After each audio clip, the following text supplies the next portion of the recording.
तो मनु और शत्रुपा ने ये अनुभव किया कि घर पर रहते हुए और विषयों को भोगते हुए उनका बहुत सारा जीवन निकल गया और भगवत भक्ति की तरफ उनका रुझान नहीं हुआ। जब उनको इस बात की ग्लानि हुई कि उनका जीवन बिना भगवत भजन के ही व्यतीत होता जा रहा है घर पर रहते हुए, तो उन्होंने वानप्रस्थ आश्रम का चयन किया। वानप्रस्थ आश्रम का चयन करके उन्होंने घर का परित्याग करना उचित समझा। हालांकि उनके पुत्रों ने और बाकी कुटुंबीजनों ने बहुत समझाने का प्रयास किया कि आप घर पर रहकर भी साधना कर सकते हैं, और इसमें कोई संशय नहीं कि घर पर रहकर वो साधना कर सकते थे, परंतु वो चाहते थे कि उनकी साधना में तीव्र गति हो और जल्दी से जल्दी उत्कट भाव के साथ वो भगवत प्राप्ति के लिए अग्रसर हों, भगवत भक्ति के मार्ग पर अत्यधिक तीव्रता से वो अग्रसर होना चाहते थे। और उनको ये अनुभव हुआ कि अब तक अगर घर पर रहकर भजन नहीं हो पाया तो भविष्य में भी भजन हो पाए सुचारू रूप से घर रहकर, इस बात की उनको मन में शंका थी।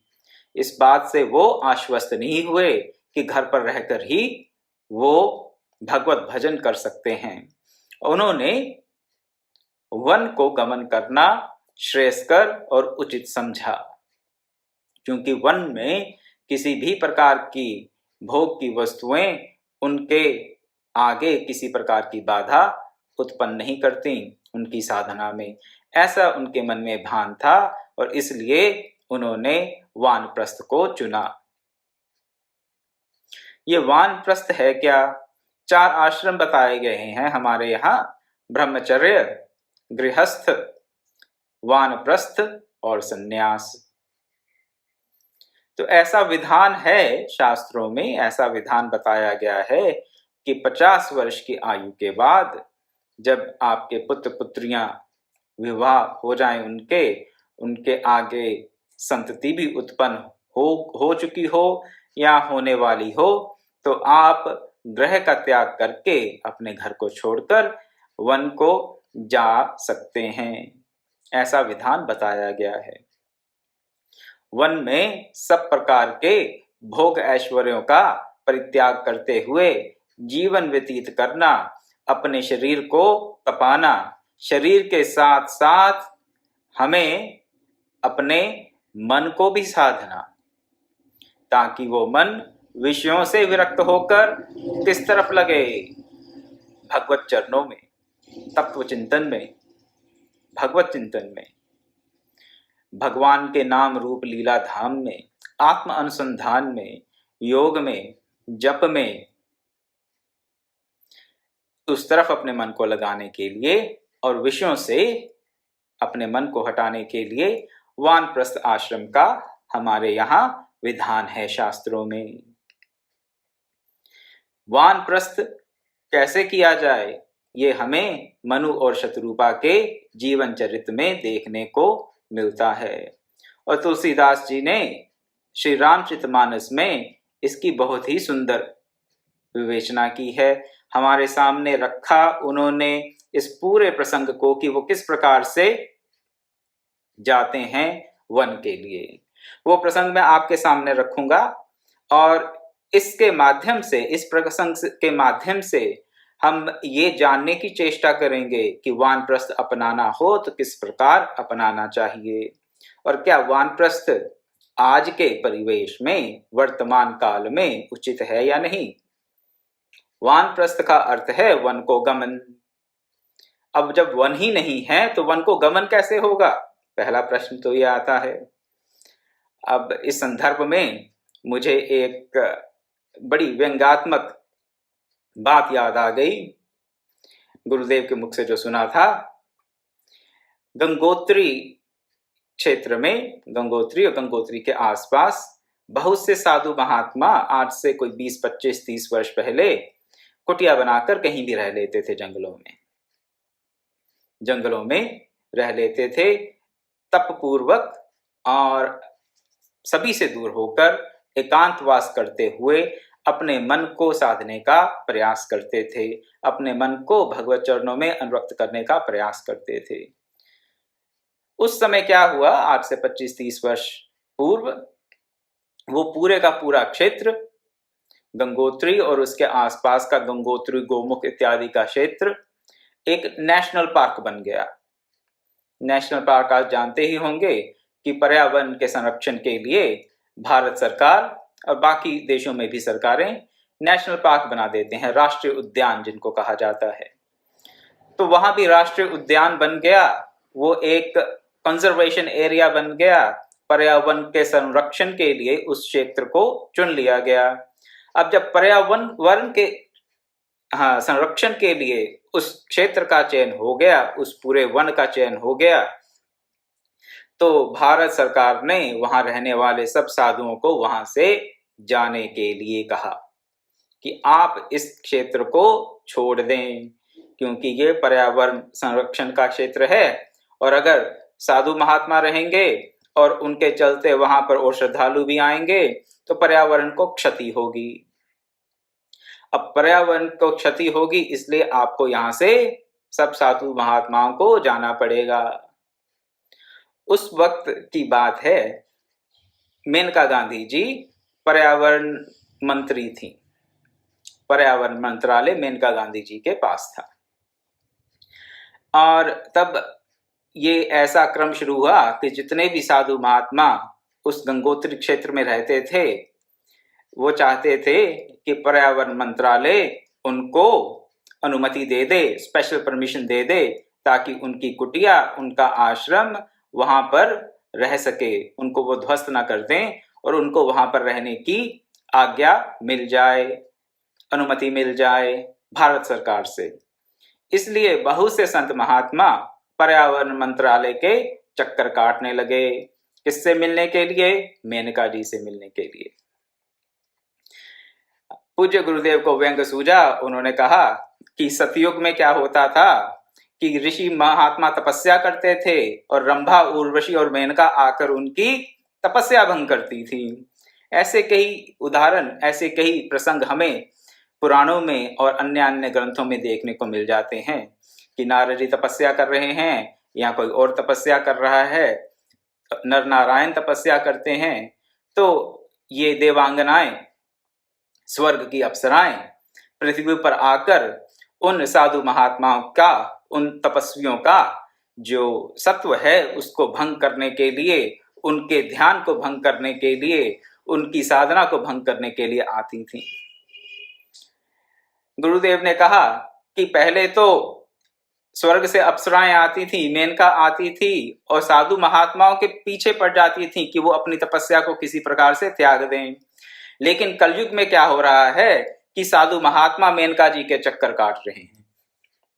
व्यंग की बात है, लेकिन बात में आपको ये बताने जा रहा था कि जब वन ही नहीं है तो वानप्रस्थ को किस प्रकार धारण किया जाए, और अगर वन है भी और वो पर्यावरण संरक्षित क्षेत्र घोषित कर दिए गए हैं और वहां पर अगर किसी भी साधु महात्मा को, तपस्वी को, साधक को रहने की अनुमति नहीं है, तो भी वनगमन, वानप्रस्थ किस प्रकार सध सकता है, इस पर हमें थोड़ा विचार करना होगा। तो देखते हैं कि मनु जी और शत्रुपा जी ने किस प्रकार ग्रह का त्याग किया और वनगमन किया।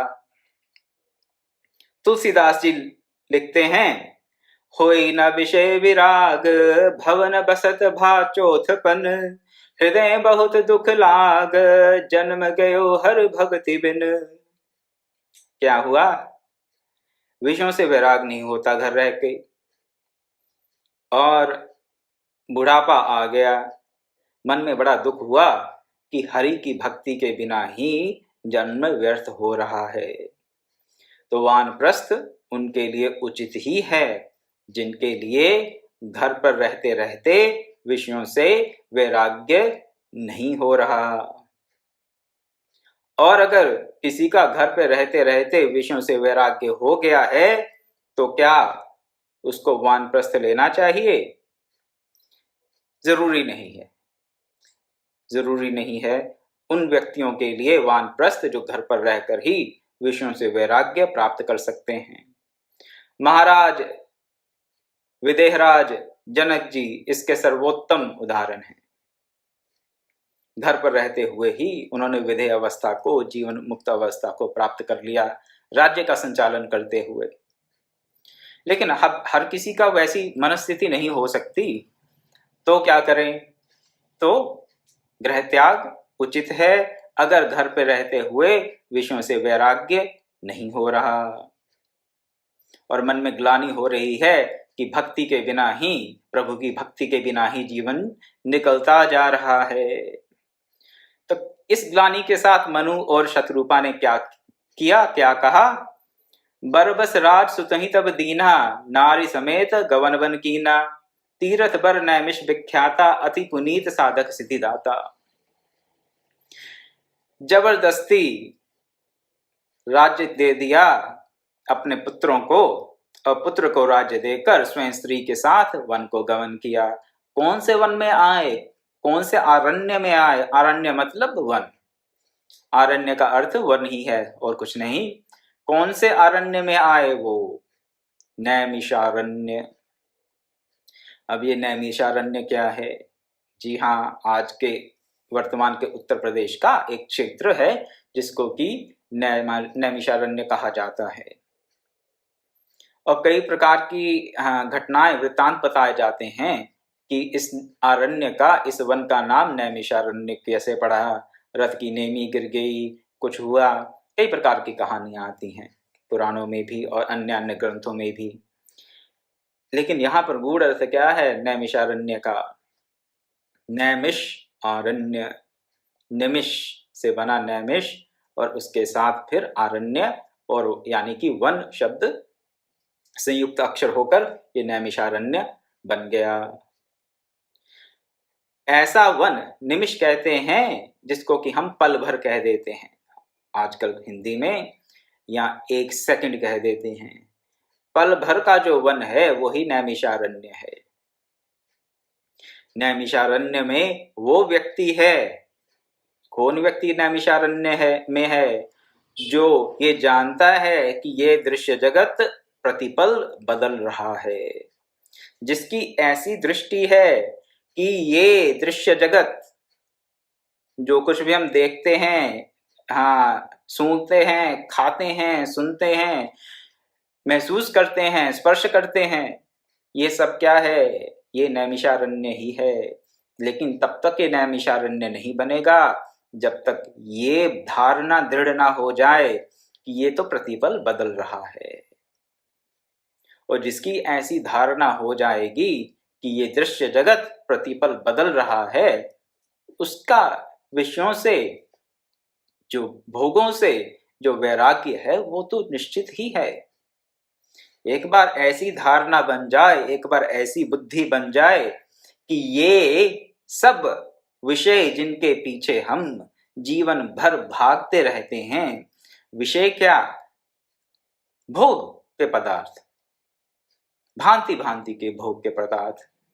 50 कपड़े चाहिए, 60 जूते चाहिए, ऐसी गाड़ी चाहिए, ऐसा घर चाहिए, इसका रंग ऐसा होना चाहिए, उसका डिजाइन ऐसा होना चाहिए। भांति भांति के मन में हमारे संकल्प विकल्प उठते रहते हैं। इसको लेकर, इस दृश्य जगत को लेकर, यही सब भोग हैं। क्या कैसे होना चाहिए, इस प्रतिपल बदलते हुए जगत में क्या कैसे होना चाहिए, कहाँ होना चाहिए, उसी में ही हमारा सारा जीवन व्यतीत हो जाता है। सारा जीवन उसमें व्यतीत हो जाता है। जब ये बुद्धि बन जाए, ये कि ये प्रतिपल सब बदलता रहेगा, तो हम इसको किसी एक विशेष प्रकार से व्यवस्थित करने के लिए इतने ललायत, इतने आसक्त नहीं हो सकते। और जिस व्यक्ति की ऐसी बुद्धि बन गई है कि ये दृश्य जगत तो प्रतिपल बदल ही रहा है और हम जितना चाहे प्रयास कर लें, इसकी यथास्थिति बनी नहीं रह सकती, वो व्यक्ति इन विषयों से, इन भोगों से विरक्त होकर नैमिषारण्य में स्थित हो जाता है। तो हम सब जहां पर हैं, घर में हैं, कहीं और हैं, वन में हैं, आश्रम विशेष में हैं, विश्व के इस पृथ्वी के किसी भी कोने में हैं, किसी भी देश में हैं, किसी भी महाद्वीप में हैं, हम अपने आप को नैमिषारण्य में स्थापित कर सकते हैं। हम उस नैमिषारण्य में प्रवेश पा सकते हैं। कहीं भी रहते हुए अगर हमारी ये धारणा बन जाए कि ये दृश्य जगत तो प्रतिपल निमिष निमिष बदल रहा है, इसलिए इसमें ज्यादा उलझना कोई बड़ी बुद्धिमानी की बात नहीं है। साफ साफ शब्दों में कहूं तो बहुत भारी मूर्खता है, बहुत भारी मूर्खता है इसमें आसक्ति। प्रयोगाधिकार है, सत्वाधिकार नहीं है। जो कोई भी साधन हमें प्राप्त हैं, जो कोई भी साधन सामग्री हमें प्राप्त है, उस साधन सामग्री का हम प्रयोग करें किसके लिए? भगवत चरणों को प्राप्त करने के लिए। जो प्रतिपल बदल रहा है उसका क्या औचित्य है? उसका कोई यूज है हमारे लाइफ में या नहीं? क्या उसका सर्वथा परित्याग कर देना चाहिए? नहीं, ऐसी बात नहीं है। आसक्ति नहीं होनी चाहिए उसमें। आसक्ति ना हो तो जो भी इस दृश्य जगत में, इस भौतिक जगत में पदार्थ हमें प्रस्तुत हुए हैं, स्वतः ही प्रारब्धवश उनका हम भोग के लिए प्रयोग ना करके साधन में उनको उपयोग में लाएं और इस निमिष निमिष बदलते हुए, प्रतिपल बदलते हुए भौतिक जगत से उस परम पद को प्राप्त कर लें जिसके लिए भगवान ने गीता में कहा, न तद्भासते सूर्य न शशांको न पावका यद् गत्वा न निर्वर्तन्ते तद्धाम परमं मम। अव्यय पद कहा गया जिसे, परम पद कहा गया जहां से जाकर वापस आना नहीं होता, अविनाशी पद। तो विनाशशील से अविनाशी की यात्रा, ये मानव जीवन का लक्ष्य है। और ये लक्ष्य कब प्राप्त होगा हमें? जब जो विनाशशील है, जो निमिष निमिष बदल रहा है, जो प्रतिपल बदल रहा है, उसका उपयोग हम भोग के लिए, आसक्ति के लिए ना करते हुए उस अविनाशी पद को प्राप्त करने के लिए करें। इतनी सी बात है। मिथ्या है संसार, भगवत पाद शंकराचार्य जी ने सही कहा, गलत नहीं कहा। लेकिन मिथ्या का अर्थ ये नहीं है कि ये संपूर्ण रूप से त्याज्य है। नहीं, त्याज्य क्या है? भौतिक पदार्थ त्याज्य नहीं है, उनकी आसक्ति त्याज्य है। हमारी भोग दृष्टि त्याज्य है। क्या त्याज्य है? हमारा सत्वाधिकार त्याज्य है, केवल प्रयोगाधिकार है। इस पे पहले भी चर्चा कर चुके हैं। हमारा कुछ है नहीं है यहाँ पर, केवल जो भी वस्तुएं हमें मिली हैं वो प्रयोग के लिए मिली हैं। वो परमानेंट वो नहीं है, परमानेंट हम भी यहाँ नहीं है। तो वो हमारी कैसे हो गई और हम उनके कैसे हो गए? हो ही नहीं सकते। जब दोनों ही विनाशशील हैं, दोनों ही परमानेंट नहीं हैं, टेम्पररी हैं, तो फिर ये मेरा है, ये वस्तु मेरी है, ये संभव ही नहीं है। अभी प्राण छूट जाए तो कौन किसका है, किसी को कुछ पता ही नहीं, सब यहीं रह जाएगा। तो केवल प्रयोगाधिकार है, सत्वाधिकार नहीं है। और उस प्रयोगाधिकार का सदुपयोग करते हुए इन विनाशशील पदार्थों से, इन भौतिक पदार्थों से क्या करें? उस अविनाशी पद को प्राप्त करने का प्रयास करें।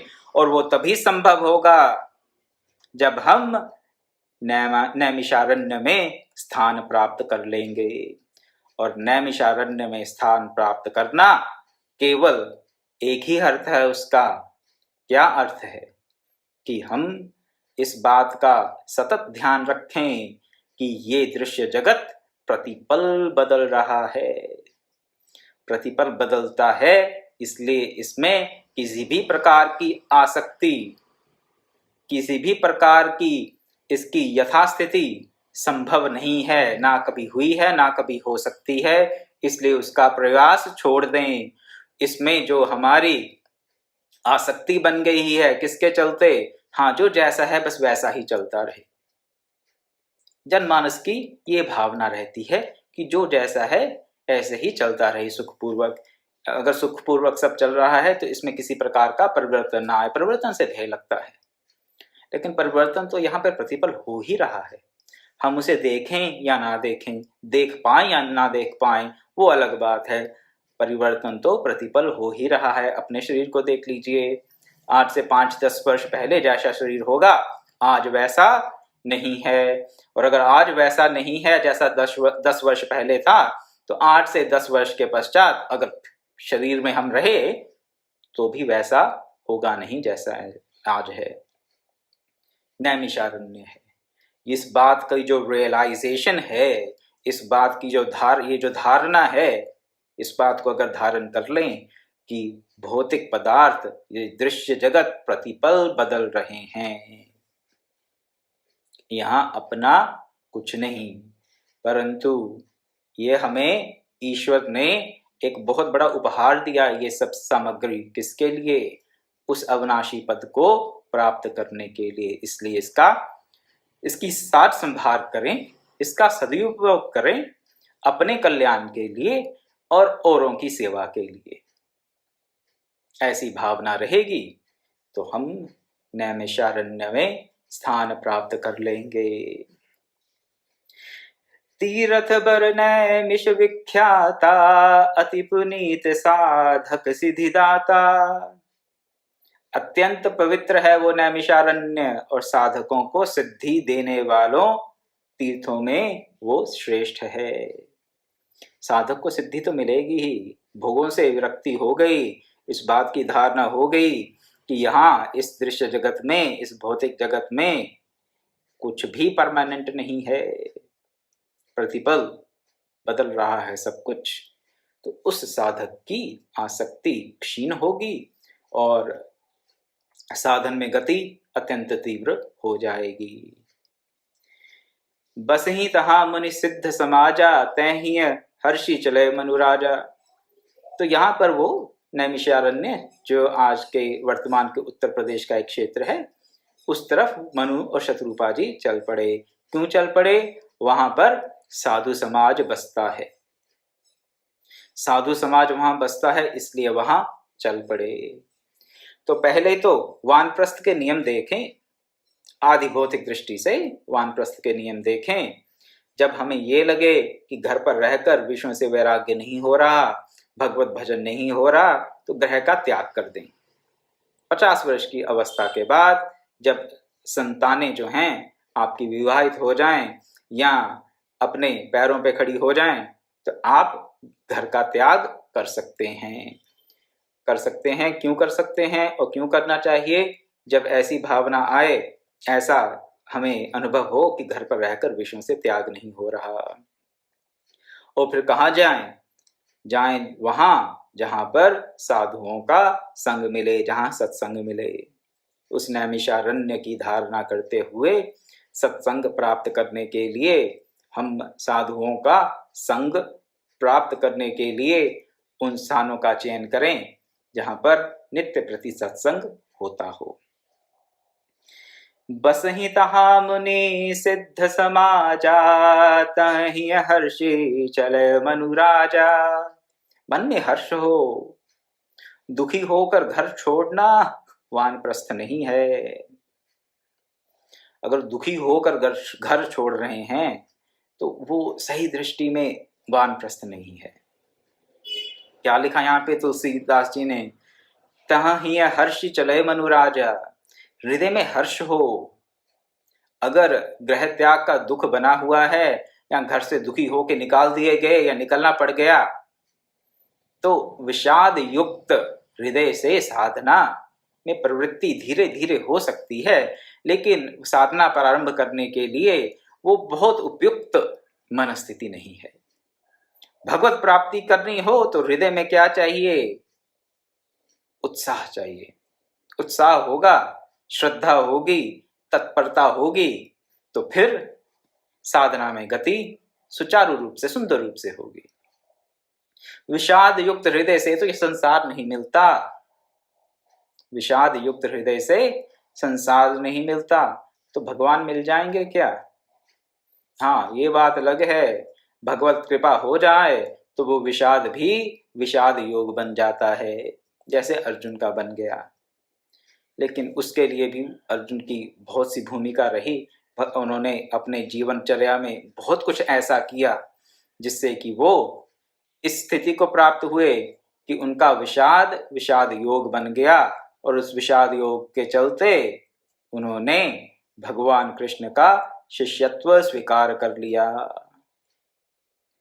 लेकिन साधारण जनमानस जब बहुत ही क्षुब्ध होता है, विषाद युक्त होता है, विषाद योग युक्त नहीं, विषाद युक्त होता है, तो वहां पर तमोगुण बहुत अत्यधिक होता है।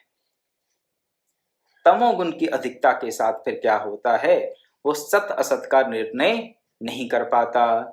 जब सत असत का निर्णय नहीं कर पाता तो किसी सद्गुरु की शरण कैसे लेगा? विपरीत बुद्धि होने के नाते वो तो साधु संतों में भी दोषों को ही आरोपित करता फिरेगा, और उसके चलते सद्गुरु की प्राप्ति हो भी जाए, किसी महत पुरुष की अनुकंपा हो भी जाए, तो फिर समय लग जाता है। प्राप्ति होती है क्रमानुसार, लेकिन समय लग जाता है। परंतु अगर हम चाहते हैं कि साधना में गति तीव्र हो, अपने गंतव्य पर हम उस परम पद की प्राप्ति, भगवत चरणों की प्राप्ति शीघ्र हो, तो क्या करें? जो मनु महाराज जी ने किया, तहि हर्ष चले मनु राजा। हृदय में हर्ष हो, हर्ष के साथ साधना करें, हर्ष के साथ वानप्रस्थ का चयन करें। पंथ जात सोही मति धीरा, ज्ञान भक्ति जनु धरे शरीरा। जाते हुए कैसे दिख रहे हैं मनु और शत्रुपा? जैसे ज्ञान और भक्ति ही शरीर धारण करके चल रहे हों। वानप्रस्थ के लिए दोनों का होना अनिवार्य है मेरी दृष्टि से। ज्ञान भी चाहिए और भक्ति भी चाहिए, वैराग्य तो चाहिए ही, वो तो पहली ही बात हो गई। बिना वैराग्य के वानप्रस्थ कैसे होगा? घर ही नहीं छूटेगा। ऐसे मन में प्रश्न ही नहीं आएगा कि घर रहते हुए वैराग्य नहीं हो रहा, घर रहते हुए वैराग्य नहीं हो रहा, ये प्रश्न आना भी अति उत्तम है। ये तो वैराग्य का बहुत ही सुंदर लक्षण है। इस बात का अनुभव होना कि वैराग्य नहीं हो रहा, वैराग्य का अति उत्तम लक्षण है। ये वैराग्य को दृढ़ करने का एक मार्ग है। मार्ग क्या है? राजमार्ग है, सुपर हाईवे है। तो सबसे पहले तो वैराग्य हो, ऐसी मन में भावना आए कि विषयों से वैराग्य नहीं हो रहा, इसलिए घर छोड़ें। और वैराग्य के साथ क्या हो? ज्ञान हो और भक्ति हो, और हृदय में हो उत्साह। अति सुंदर वानप्रस्थ की ऐसी व्यवस्था गोस्वामी तुलसीदास जी ने हमें बता दी। कितनी सुंदर व्यवस्था है, विचार करें तो। बातों बातों में गोस्वामी तुलसीदास जी इतने गूढ़ तत्वों को हमारे सामने प्रस्तुत कर देते हैं, इतने कम शब्दों में और इतनी सरल भाषा में, कि हम जैसे मूर्ख उनको फिर भी ग्रहण नहीं कर पाते। बड़ी विडंबना की बात है। विडंबना होती है कई बार। उसी रामचरितमानस को इतनी बार पढ़ते हैं और फिर भी बात पकड़ नहीं पाते। आगे क्या कहते हैं सुने जरा, पढ़े जरा। पंथ जात सोही मति धीरा, ज्ञान भक्ति जनु धरे शरीरा। पहुंचे झाई देनुमति तीरा, हर्षि नहाने निर्मल नीरा। आय मिरन सिद्ध मुनि ज्ञानी, धर्म धुरंधर नृपऋषि जानी।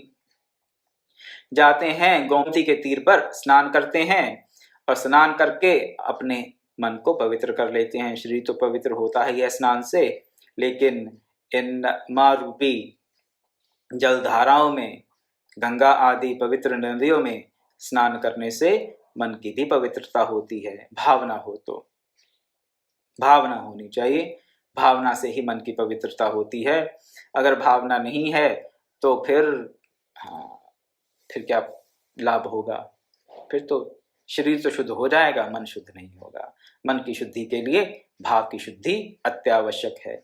तो अगर भाव है, गंगा जी में स्नान करने का सद्भाव है, अपने मन में श्रद्धा है, तो मन अवश्य पवित्र होगा। सारे पाप धुल जाते हैं कि आधे धुलते हैं, भाई वो मैं नहीं जानता, उसके बारे में मैं कुछ नहीं कहूँगा। उसके बारे में भांति भांति के हम वृत्तांत हैं, लेकिन मैं उनमें नहीं जाऊँगा। हाँ, मनोवैज्ञानिक दृष्टि से ये बात प्रमाणित है कि अगर भाव से कार्य करेंगे तो उससे मन की शुद्धि होगी ही। तो भाव से स्नान करेंगे तो उससे मन शुद्धि होगी। मनु शत्रुपा जी ने भी यही किया। गोमती नदी के किनारे जाकर निर्मल नीर में, शुद्ध जल में स्नान किया और अपने शरीर के साथ साथ भावना के कारण, भाव होने के कारण अपने मन को भी पवित्र कर लिया। अब जब पवित्र हो गए तब क्या मिला उन्हें? तब मिले उन्हें सिद्ध मुनि ज्ञानी। आए मिलन सिद्ध मुनि ज्ञानी। सिद्ध मुनि ज्ञानी तब तक नहीं मिलेंगे जब हमें बाहर और भीतर से अपनी पवित्रता नहीं रखेंगे, सोच नहीं रखेंगे, नहीं मिलेंगे। तुलसीदास जी कह रहे हैं, पहले वो गोमती नदी में उन्होंने स्नान किया, निर्मल जल में अपने शरीर को भी पवित्र किया, मन को भी पवित्र किया। उसके बाद सिद्ध मुनि ज्ञानी उनको मिलने आए, पहले नहीं आए।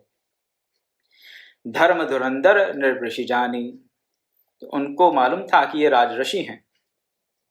महात्मा मनु जो 12 प्रधान भक्तों में से एक हैं, वो राजऋषि हैं, धर्म धुरंधर हैं, धर्म की धुरी को धारण करने वाले हैं। कैसे जानते थे? भाई जिन्होंने पूरे मानव समाज के कल्याण के लिए एक ऐसा स्मृति ग्रंथ दे दिया हमें जिसमें कि हर प्रकार की योग्यता के मनुष्य के कल्याण का विधान है, वो धर्म धुरंधर नहीं होंगे, वो राजऋषि नहीं होंगे तो फिर और कौन होगा? आगे की कथा तुलसीदास जी कह रहे हैं कि कल कीजिए, आज समय हो चला है। तो वानप्रस्थ किस प्रकार लिया जाता है, किस प्रकार लेना चाहिए, कैसी भावना होनी चाहिए, इन सब की चर्चा हमने आज की। कल मिलेंगे, फिर देखेंगे मनु और शत्रुपा ने क्या किया आगे। वानप्रस्थ आश्रम तो उन्होंने धारण कर लिया, नैमिषारण्य में भी प्रवेश प्राप्त कर लिया, सिद्ध महामुनि भी उनको मिलने आ गए। आगे का क्या किया उसकी चर्चा कल की कथा में शाम को 5:30 बजे करेंगे। आज मैं अपनी वाणी को यहीं विराम देता हूँ। ओम पूर्णमदः पूर्णमिदं पूर्णात् पूर्णमुदच्यते पूर्णस्य पूर्णमादाय पूर्णमेवावशिष्यते। ओम शांति शांति शांति। हरि ओम तत्सत्।